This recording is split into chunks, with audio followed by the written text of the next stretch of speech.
Il y a des spécificités liées à l'utilisation et à la fabrication de pompes à chaleur pour la piscine, en particulier dans les échangeurs. Il est nécessaire d'utiliser des échangeurs avec du titane. C'est-à-dire que les tuyaux qui vont transmettre les calories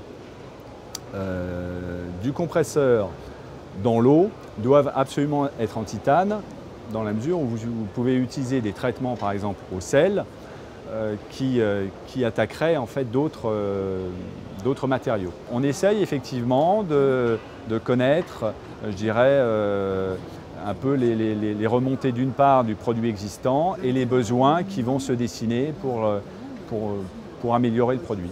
Nous investissons effectivement un certain pourcentage de notre chiffre d'affaires pour améliorer la conception. Le principe de la pompe à chaleur existe déjà depuis des dizaines d'années.